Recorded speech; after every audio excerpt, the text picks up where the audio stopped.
Salam sejahtera, kabareh. Ini hari ini kita ambil masa turun padang terjah kawasan hotspot Sampah Haram.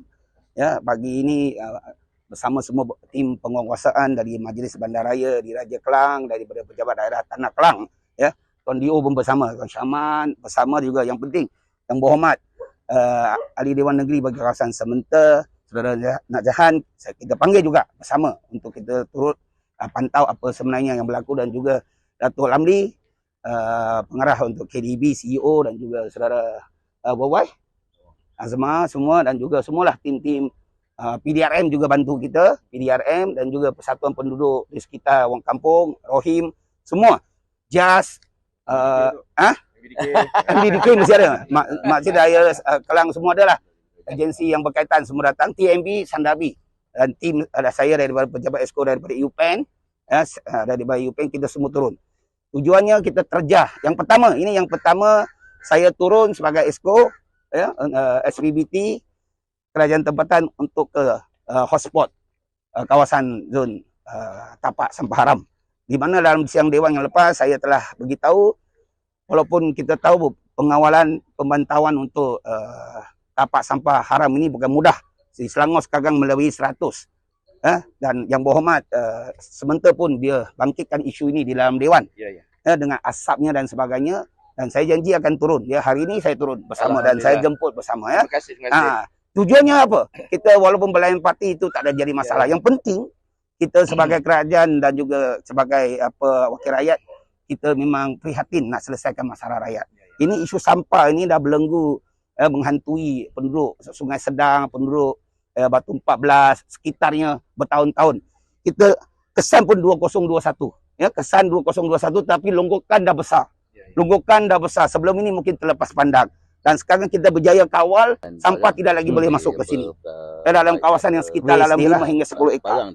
Kawasan ini termasuk berapa lot, 5 lot tanah individu, termasuk lot daripada Rintis TMB, termasuk Sandabi pun ada di situ.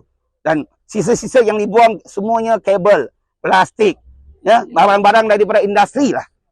Dan sekarang ni kita berjaya kawal tak masuk, tetapi isu yang kita masih belum dapat atasi ialah kebakaran. Mereka bakar dan sebagainya, dan sekarang masuk cuaca panas. Musim cuaca panas, kebakaran akan lebih kerap. Jadi pantas hari ini telah berjaya untuk padam semua, kawal, tapi itu belum cukup. Dengan keadaan sedemikian, dan 700 tan pun kita dah keluarkan, ya. Belum lagi, masih banyak lagi. Sangat ribuan tan lagi ada. Kita terpaksa cari kos, dan KDB pun bantu kita. Ya, dalam tahun bila? Tahun lepas. Lebih berapa ratus tan, 50 lori kita dah keluarkan. Masih tak boleh selesai, masih longgokkan itu. Jadi benda-benda illegal dumping ini, tapak haram ini akan mewujudkan kos yang besar kepada kerajaan negeri, dan juga kepada PBT, dan juga kepada pejabat daerah tanah. Jadi kita dah serve notice 7A untuk pemilik individu, dan kita tengok keadaan dari masa ke semasa lah. Ya, tapi yang pentingnya kita pantau, dan cemara daripada kilang, kita nak teliti, nak buat siasatan forensik tentang kandungan, satu. Yang kedua, asap sama ada dia memudaratkan orang kampung atau tidak, asap yang dikeluarkan. Itu perkara yang kita nak teliti. Kemudian CCTV akan kita pasang dalam masa terdekat. Dan juga saya beri amaran kepada semua pengusaha, jangan cuba-cuba menggunakan kontraktor yang tidak berdaftar di bawah Majlis Bandaraya di Raja Kelang. Ini sampah-sampah industri, sisa-sisa industri ini.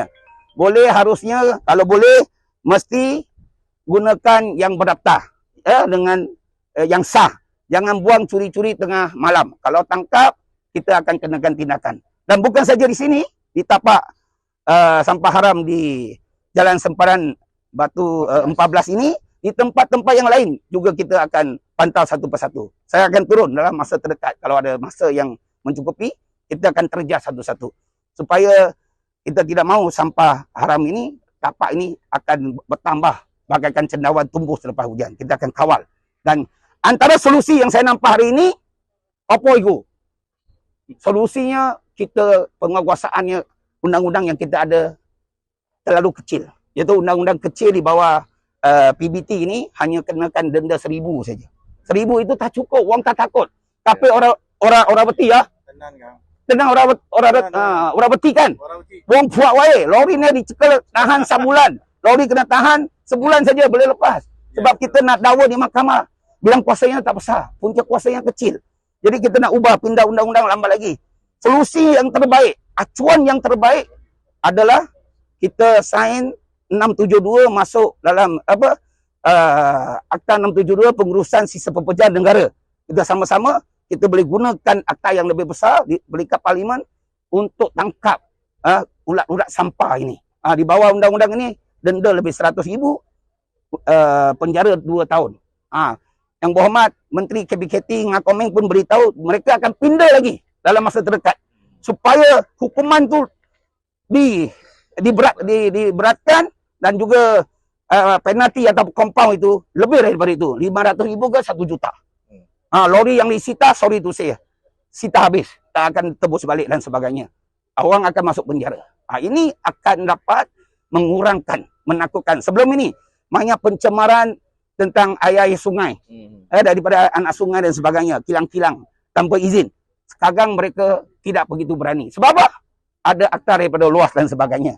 Mereka dah agak serik dengan keadaan sedemikian. Tapi sekarang dalam isu pengurusan sampah ini kita belum cukup kuat dari segi pelaksanaan undang-undang. Ini kita akan teliti, saya akan bawa masuk MTES dan ESCO. Perkara ini akan diteliti dan kita akan cari satu solusi jangka pendek, jangka panjang. Supaya kita boleh selesai. Antara acuannya 672. Kita akan teliti dengan lebih baik demi memastikan pengurusan sampah yang lebih lestari, lebih mampan dan juga lebih efektif. Pastikan KDB bekerja kuat, Worldwide bekerja kuat.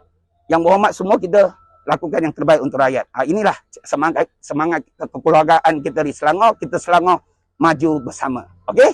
Malaysia Barani. Thank you.